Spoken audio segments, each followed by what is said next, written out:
Apocalipse capítulo 3, versículo 5. Vamos ficar em pé para ler. Apocalipse capítulo 3.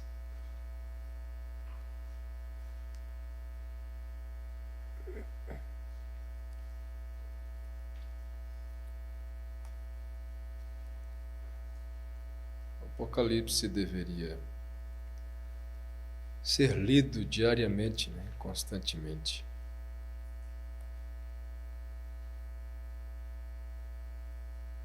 Verso 5 diz: o que vencer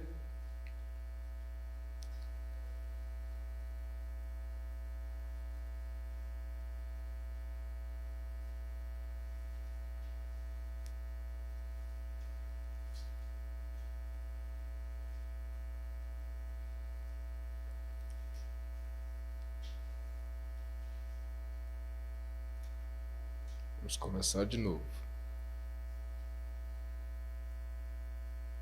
O que vencer será vestido de vestes brancas, e de maneira nenhuma riscarei o seu nome do livro da vida. E confessarei o seu nome diante de meu Pai e diante dos seus anjos. Ao que vencer. Senhor nosso Deus, nós precisamos do Senhor para nos esclarecer as Escrituras, para dar para nós o contexto do que acabamos de ler, mesmo através da mensagem pregada pelo teu profeta. Cada um depende do Espírito do Senhor, de forma particular, para ser abençoado com a palavra, para ser ajudado, para ser esclarecido, para ser edificado. Nós cremos que há também cura e libertação quando estamos debaixo da palavra do Senhor. Nós aprendemos que quando a palavra está sendo falada, nós estamos sendo lavados com o sangue de Jesus Cristo. Portanto, Senhor, sê conosco mais esta vez. Em nome de Jesus Cristo. Amém. Os irmãos podem sentar. Nós vamos continuar na mensagem A Era de Sardes. No livro é na página 248. O parágrafo é o 99. Para quem tem a mensagem avulsa, é o parágrafo 99. No livro das Eras, na página 248. Aqui o irmão Branham começa a falar sobre a segunda ressurreição. A segunda ressurreição. É importante aprendermos sobre a segunda ressurreição. Todavia, sabendo disto aqui, que está em Apocalipse capítulo 20, versículo 6. Bem-aventurado e santo aquele que tem parte na primeira ressurreição. Bem-aventurado e santo aquele que tem parte na primeira ressurreição.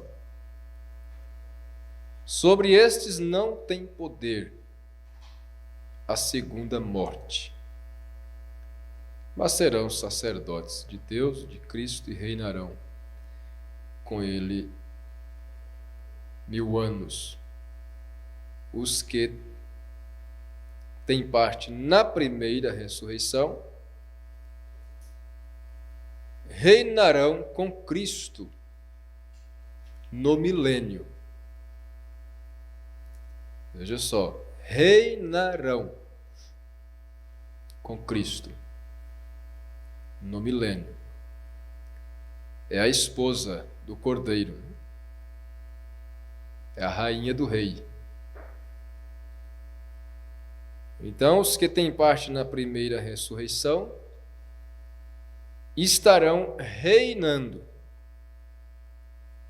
durante o milênio.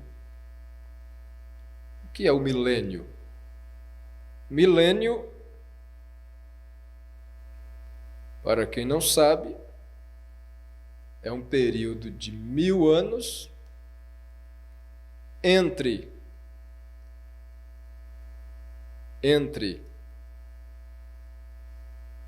a ceia das bodas do Cordeiro, observe só, entre a ceia das bodas do Cordeiro e o último combate entre Cristo e Satanás,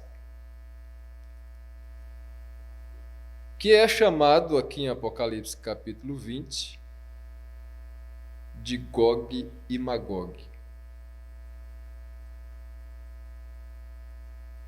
onde então Satanás será lançado no lago de fogo com enxofre,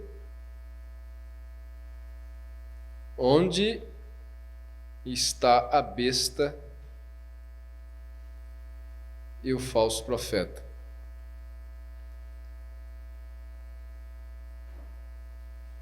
Porque quando o arrebatamento acontece, às vezes a gente precisa estar relembrando esses pontos para ficarmos familiarizados. Quando o arrebatamento acontece, os que são arrebatados, os que se levantam nesta primeira ressurreição, que acontece antes do arrebatamento, 1 Tessalonicenses capítulo 4, os que dormiram no Senhor ressuscitarão primeiro. Depois, os que estivermos vivos seremos transformados e subiremos juntamente com eles a encontrar o Senhor nos ares. Esse é o arrebatamento. A primeira ressurreição acontece aí, antes do rapto, do arrebatamento. Quando o arrebatamento acontece, então a noiva, esta rainha que vai reinar com ele 1000 anos, é levada aos céus para a ceia das bodas do Cordeiro. Observe só. Para a ceia. Quando é a ceia? Quando é que tem os comes e bebes? É depois do casamento, né? Primeiro o casamento, depois a ceia. Não é assim que se faz aqui embaixo? Tudo isso é um quadro, é um tipo. É um tipo perfeito. Porque o casamento de Cristo e a igreja, ele acontece nos ares. Agora ela é a noiva comprometida de Jesus. A igreja, os redimidos. É a noiva prometida e comprometida. Quando a ressurreição acontece, os que estão vivos são transformados, e então há um encontro nos ares. Como se fazem nos casamentos aqui, a noiva vem assim e para lá no meio do corredor, e o noivo vai daqui para lá e encontra ela lá no meio. Então ela vai para a ceia das bodas do Cordeiro. São 3 anos e meio. 3 anos e meio. Quando termina os 3 anos e meio, durante esses 3 anos e meio, a grande tribulação está caindo na terra. Aí você lê Apocalipse capítulo 8. As pragas ali, as trombetas sendo tocadas e as pragas sendo derramadas. Festa no céu, grande tribulação na terra. Ao término disto, ao término desses 3 anos e meio, acontece aí o que o mundo espera, né? Chama Terceira Guerra Mundial, né? Armagedon, explosão total. Vai por aí. E então há um sossego na terra. Todos os que estão vivos na terra são mortos. E por esta circunstância, Satanás fica preso, amarrado por 1000 anos. Porque ele não encontrará na terra um ser vivente no qual ele possa entrar para praticar as suas obras. Porque o diabo ele só pode fazer alguma coisa se ele tiver um corpo para entrar, se ele tiver uma pessoa, um ser. Ele não vai ter, ele vai ficar amarrado. Não é amarrado com corrente como as pessoas desenham, né? Aquele bicho feio lá amarrado com corrente assim de um lado do outro. Não é isso não. Amarrado circunstancialmente. Ele não vai ter ninguém para beber uma cachaça.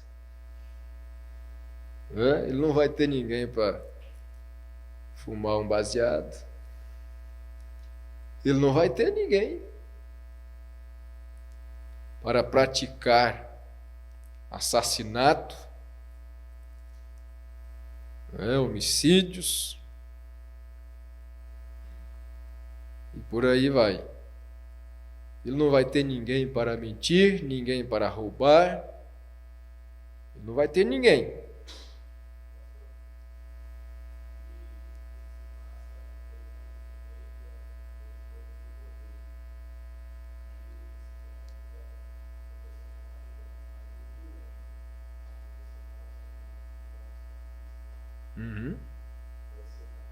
Na terra. Milênio na terra. A cidade desce. E o reino é na terra. O reino é na terra, o milênio. É aí onde Cristo se assentará no trono de Davi, seu pai. No milênio. Na terra. Aí é onde está a pergunta que os discípulos fizeram para Jesus lá em Atos capítulo 1. E ele não respondeu. Né? Restaurarás tu neste tempo o reino a Israel? É o que eles queriam, eles estavam falando disso, desse reinado. Do filho de Davi reinando no trono de Davi. Era isso que eles queriam saber. Quando eles perguntaram, restaurarás tu neste tempo o reino a Israel? Era isso que eles queriam saber. O filho de Davi vai se assentar no trono de Davi e vai reinar? E Jesus lhe disse, não vos pertence saber os tempos ou as estações. Mas ficai na cidade de Jerusalém, até que do alto sejais revestido de poder. Que mensagem, hein? Tem coisa que não é para você saber agora, ou em certo momento. Assenta-te na congregação dos santos e fica esperando. Que lição, hein? Fica esperando. Já pensou?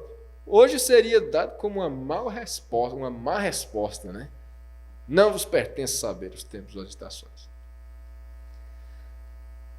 Então é isso aí. Aí a noiva desce com o noivo e vai reinar. Reinar. No milênio. E aí reinarão com ele 1000 anos. Quando acaba-se os 1000 anos, aí acontece a segunda ressurreição. A segunda ressurreição. Aí levanta tudo. Os bons e os maus. Os justos e os injustos. Vai morrer muita gente justa na grande tribulação. Vai. Muita gente justa. Muita gente boa. É terrível pensar nisso, mas é verdade. Muita gente boa, praticante de boas obras, vai sofrer na grande tribulação e morrer nela. Vai ficar. Por não estar cheio do Espírito Santo suficientemente para subir no arrebatamento. Por não estar preparado, por não estar vestido com a vestidura nupcial. A veste nupcial. A veste nupcial é a palavra de Deus. Por não estar vestido com a palavra. Por não estar vestido com a mensagem da hora.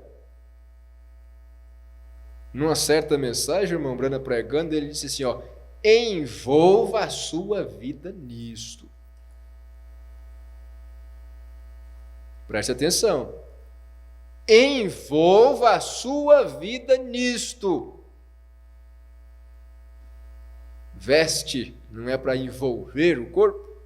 Cobrir completamente?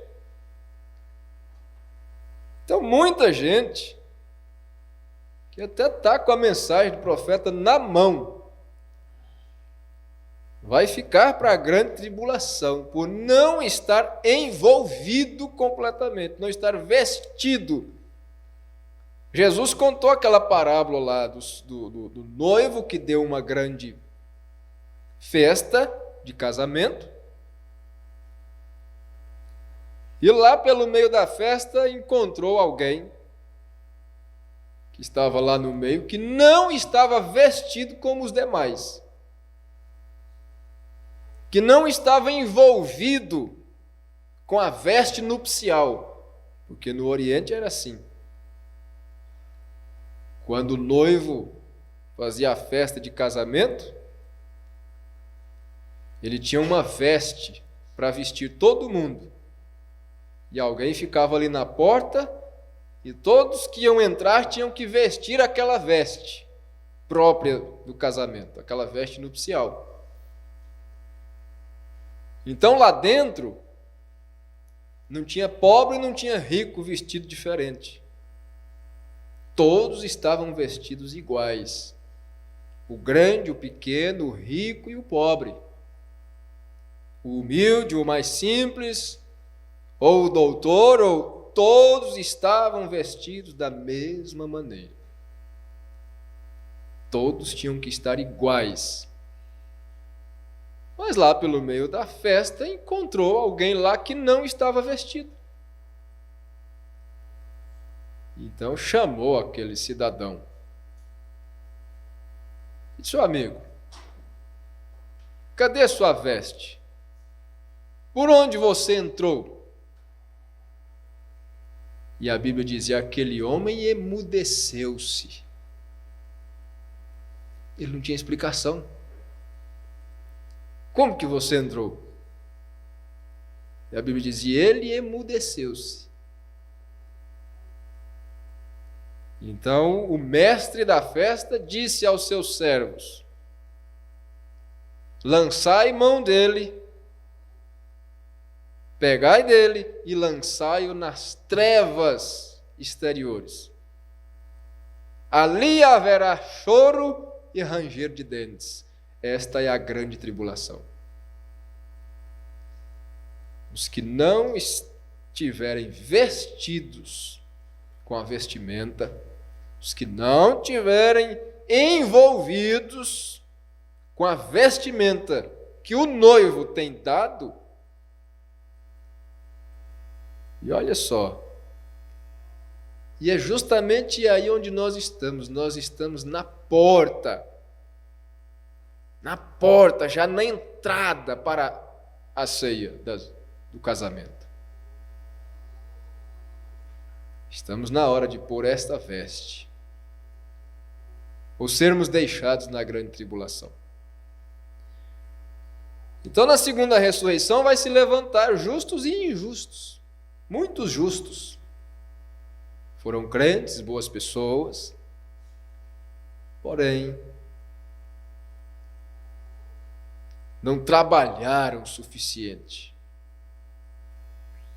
Não armazenaram azeite suficiente, conforme a parábola das virgens nécias em São Mateus 25. Então se levantará os justos e os injustos nesta segunda ressurreição. E ali então virá o juízo do trono branco, o juízo final. Aí sim é o final. Onde, não é a Bíblia, não? Onde ele separará. Como? Creio que o irmão Brana fala disso bem aqui onde nós vamos ler.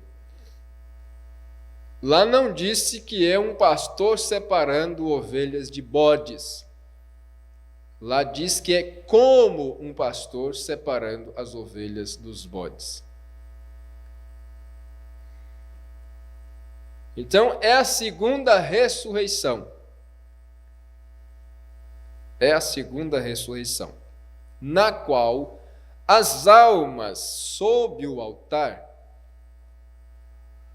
como descrito no 5º selo em Apocalipse capítulo 6,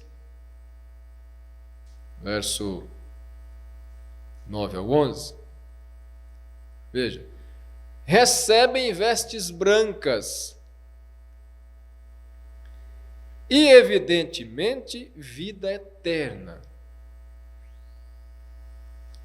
E não haveria razão das vestes brancas.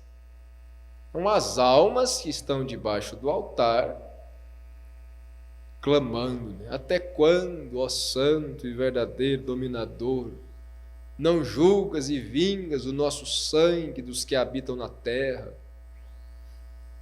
Mas elas receberam vestes brancas. Então o irmão Brana está dizendo, evidentemente, vida eterna. Senão não teria razão para vestes brancas. Veja, e havendo aberto o 5º selo, vi debaixo do altar as almas dos que foram mortos por amor da palavra de Deus e por amor do testemunho que deram. Vai observando os detalhes. E clamavam com grande voz, dizendo, até quando, ó verdadeiro e santo dominador? Não julgas e vingas o nosso sangue dos que habitam na terra?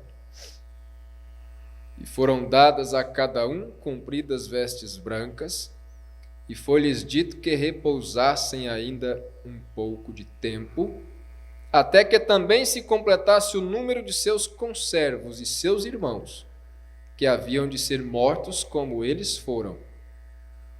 Agora note particularmente que nenhum destes sob o altar foram mortos pelo testemunho de Jesus. Eles não morreram pelo testemunho de Jesus. Eles não foram como Antipas, que foi morto por reter o seu nome. Estes não são pessoas nascidas de novo, com vida eterna como sua possessão. A vida eterna não é uma possessão deles. Nós vamos ver aqui, é um prêmio. Que eles morreram não pelo testemunho de Jesus, morreram pelo amor da palavra de Deus e pelo testemunho que deram, testemunho de vida, e por amar a palavra. Vamos continuar aqui até a irmã Brana mostrar tudo. Veja, eles surgem na ressurreição, na segunda ressurreição, e recebem vida por causa de sua posição na palavra. E note como estão clamando por vingança. Eles não podem ser o material da noiva. Noiva de Jesus não pede vingança. Noiva de Cristo não se vinga. Veja, se você tem uma natureza vingativa, livra-te dela. Porque esta não é qualidade dos membros da noiva de Cristo. Vingança.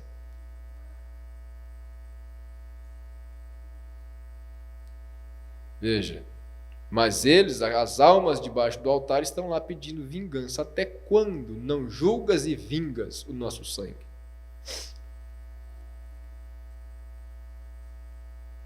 Eles não podem ser o material da noiva.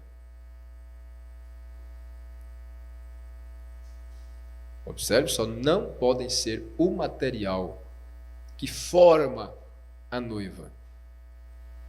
Aquele que tem vingança no coração não pode fazer parte da formação da noiva. Não pode ser o material da noiva. Não quer dizer que estão perdidos, né? Eles receberam vestes brancas. Eu conheci um senhor já de idade. Morreu com vontade de batizar. Mas ele não teve coragem de ser batizado, porque ele disse que não conseguia tirar do coração o desejo de vingança.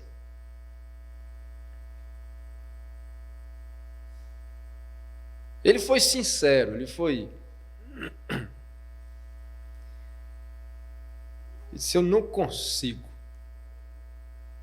Ele disse, eu tenho muita raiva mesmo. Ele disse que um certo indivíduo, ele culpava, um patrão de um filho dele pelo suicídio do filho dele. O rapaz se suicidou e ele disse que... E ele achava, não sei se era, ele achava que a culpa era do patrão, que tinha aproveitado demais do rapaz nos trabalhos, humilhado, e o rapaz se enforcou. E ele dizia assim, eu tenho muita raiva. E ele foi sincero. E ele não se batizou, não foi batizado.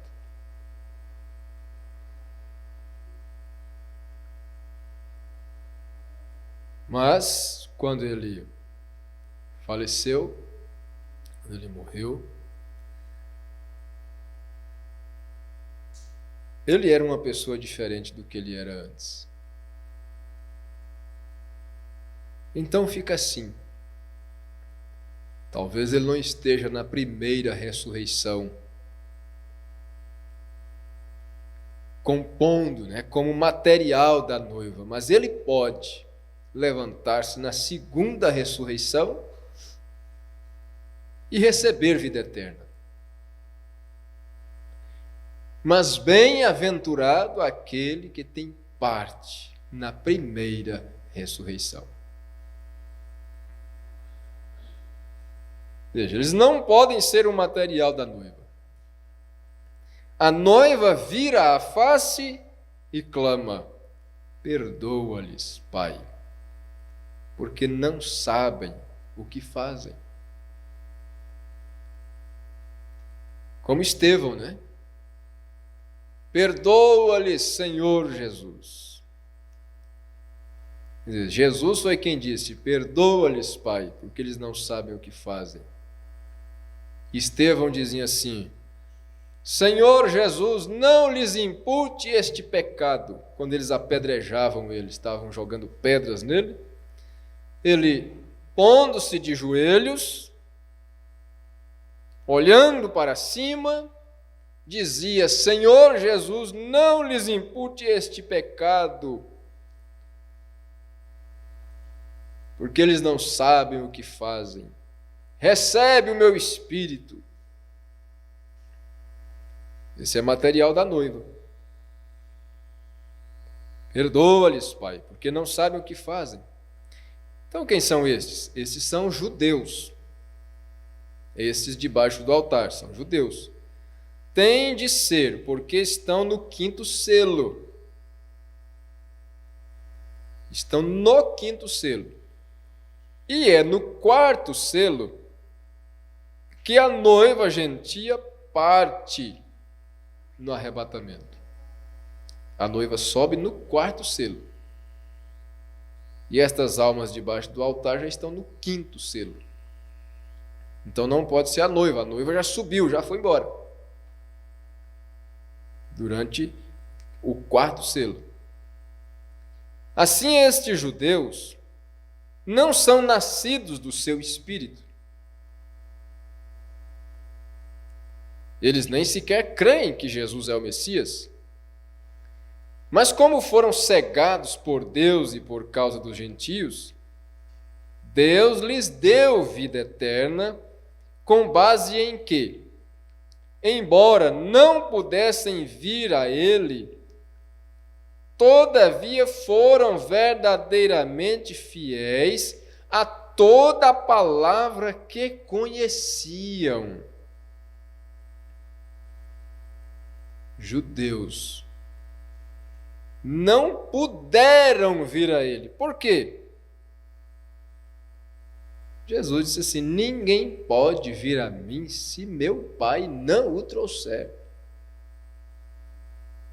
Os judeus desejaram reconhecer o Messias e aceitá-lo. Porém, a Bíblia diz que o próprio Deus fechou os olhos deles, para que eles não vissem que Jesus era o Messias. Tampou os olhos deles.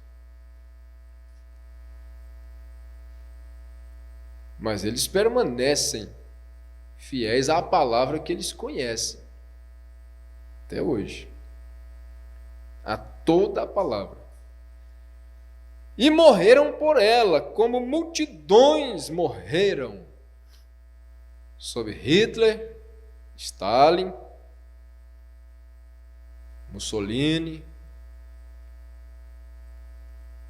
General Tito, lá no ano 70 ainda, depois de Cristo. E muitos outros. Eichmann, perseguidores de judeus. E ainda morrerão. É na segunda ressurreição que as 5 virgens loucas surgem também. Note que elas eram virgens. Observe só. Há muitos que pensam que as virgens nécias foram lançadas no inferno, no lago de fogo, na destruição eterna. Não, não foram. Elas foram lançadas na grande tribulação. Se perecerão no lago de fogo ou se entrarão na vida eterna, é um julgamento que será feito por Deus depois do milênio. No juízo do trono branco, serão julgados segundo as suas obras. Elas não tinham o Espírito Santo, portanto, não conseguiram estar na noiva. Guarda isso aí, olha. Não tinham o Espírito Santo. Portanto, não conseguiram. Até desejaram, quiseram, pelejaram, mas não conseguiram estar na noiva. O Espírito Santo é material necessário para que se consiga estar na noiva. Enquanto as 5 prudentes que tinham azeite tornaram-se parte daquela noiva. Porém, estas pessoas, sendo um povo separado e amando a Deus e tentando permanecer na palavra, segundo o que conheciam dela, e sendo uma ajuda na obra do Senhor, surgirão no fim do tempo. Elas perderão o milênio. Por isso, bem-aventurado aquele que tem parte na primeira ressurreição, porque reinará com Cristo 1000 anos. Mas os que ficarem para a grande tribulação, como as virgens nécias, perderão o milênio. Não poderão reinar com Cristo durante o milênio. Perderão. Veja, elas perderão o milênio, o qual você pode começar a ver por estas verdades. É muito mais importante e maravilhoso do que já chegamos a pensar ou crer. É muito mais importante esse milênio. É muito mais importante e maravilhoso do que já chegamos a pensar ou crer. É uma grande promessa o milênio. Se não for assim, não estaria escrito, enfatizado desta forma aqui, ó. Bem-aventurados os que têm parte na primeira ressurreição, porque reinarão com Cristo 1000 anos. Sabe por que é tão importante esse milênio? Porque nenhum ser humano na história do mundo viveu 1000 anos alguma vez. Ninguém, jamais um ser humano viveu por 1000 anos. Matusalém viveu 969 anos, mas não chegou a 1000.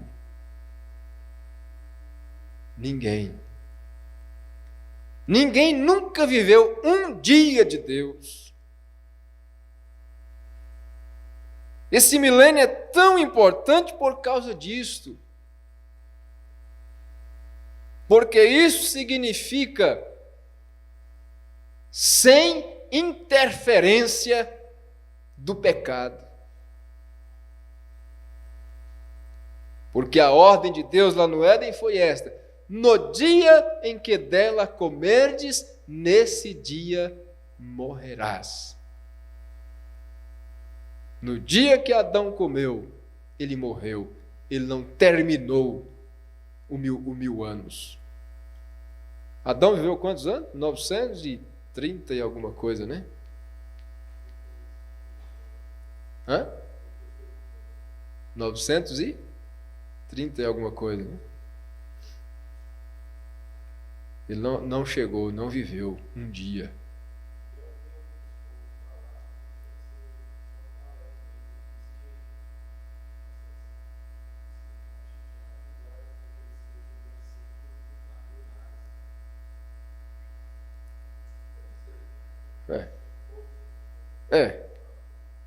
Ciclos lunares, né? Então os anos são bem mais curtos, né?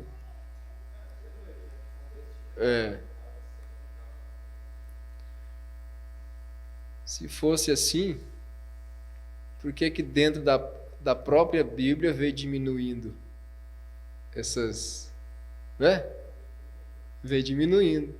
900, caiu para 700, e começaram a viver 500 anos, e começaram a viver 400, daqui a pouco estavam vivendo só 300, e veio, daqui a pouco estava vivendo só 100, 120, e Moisés viveu 120, mas ele já estava vendo a condição que a coisa estava indo. Ele já escreveu no Salmo 90, os nossos dias, a nossa duração é de 70 ou 80 anos. Eu fiquei pensando, como é que Moisés escreveu aquilo? A Bíblia diz que ele viveu 120 anos e nunca se escureceram suas vistas. Mas no Salmo 90 ele escreveu assim: os nossos anos, os dias de nossas vidas, são de 70 anos.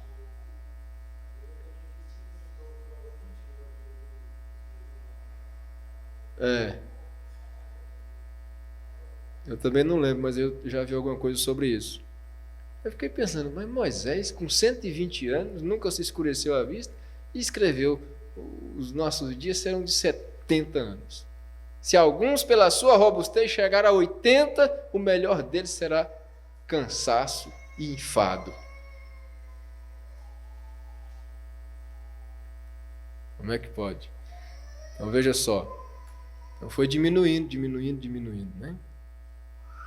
Então por isso esse milênio é tão importante, porque é algo jamais vivido pelo ser humano. Um dia de Deus. Amém. E o tempo acabou, né? Vai embora. Onde é que nós paramos? Elas não tinham o Espírito Santo, portanto... É aqui? Não. 101, né?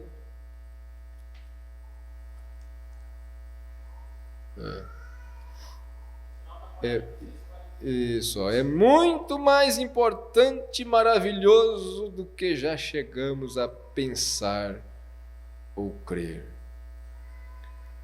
Todas estas pessoas tinham seus nomes no livro da vida, e seus nomes permaneceram, não foram riscados.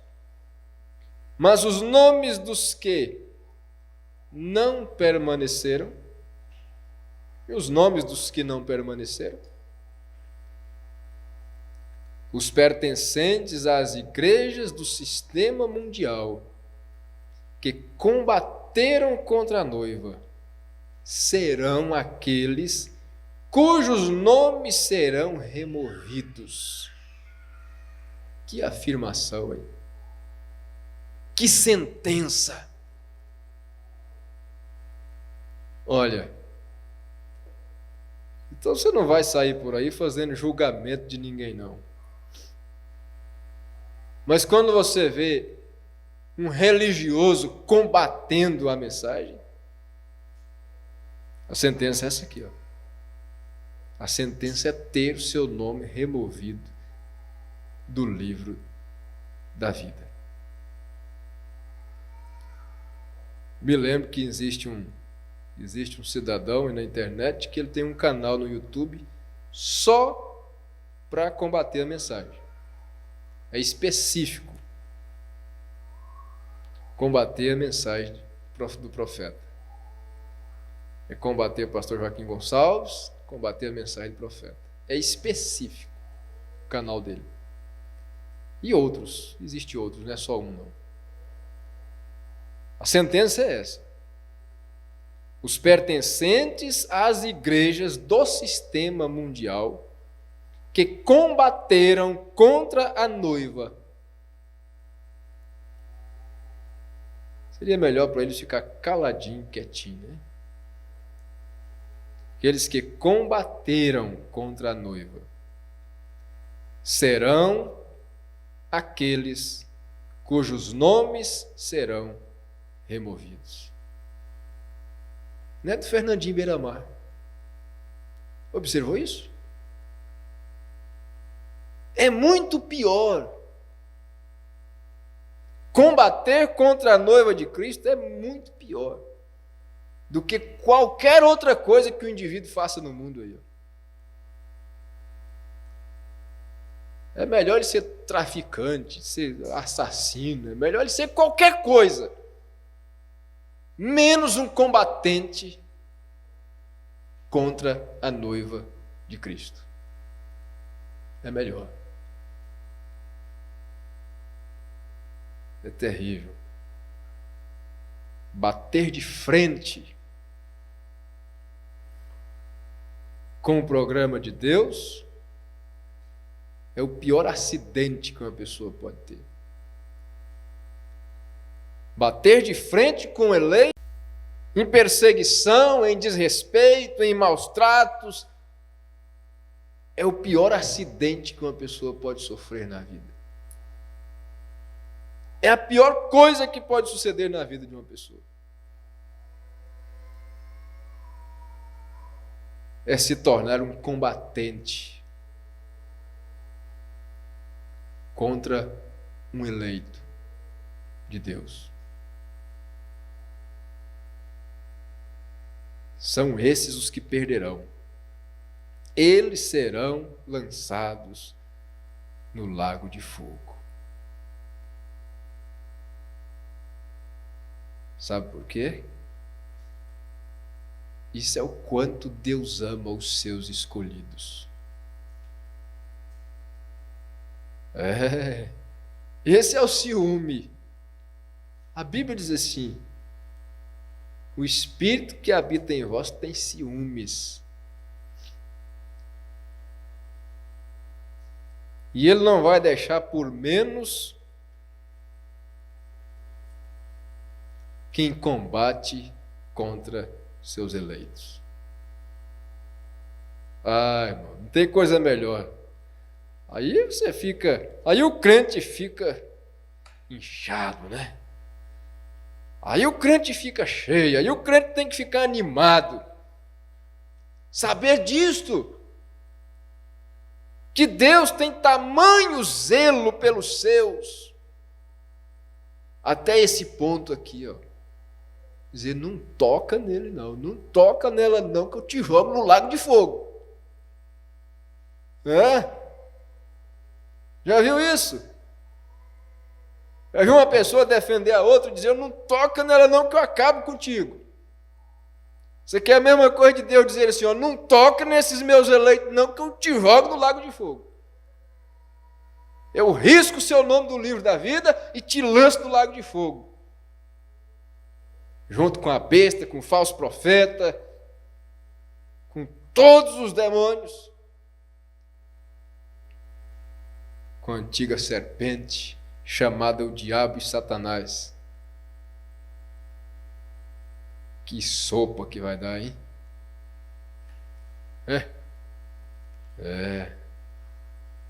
Nem o diabo não vai querer comer. Ele vai ser parte dessa sopa que vai ser feita. Sopa ou torrada, né? Não sei como é que é. Mas isso aqui dá para... Olha, dá para ficar assim, até extasiado.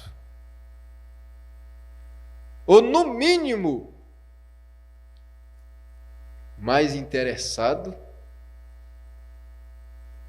em se envolver com isto o máximo que puder. Como diz o profeta, envolva a sua vida nisto, porque compensa. Porque vale a pena. Não compensa ficar para a segunda ressurreição, não. Bem-aventurado e santo aquele que tem parte na primeira ressurreição. Amém. Deus te abençoe. Pai amado, a tua graça é o que nos basta. E nós te agradecemos e te bendizemos, Senhor, por tão grande amor com que o Senhor nos amou, por tal proteção com que o Senhor nos protege, por tal defesa com que o Senhor nos defende.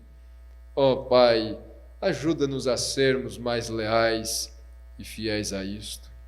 Ajuda a cada irmão a agarrar-se nisto, a envolver sua vida nisto, para não perder esta primeira ressurreição e este milênio glorioso, onde os que vencerem reinarão com o Senhor Jesus. Em nome de Jesus Cristo. Amém.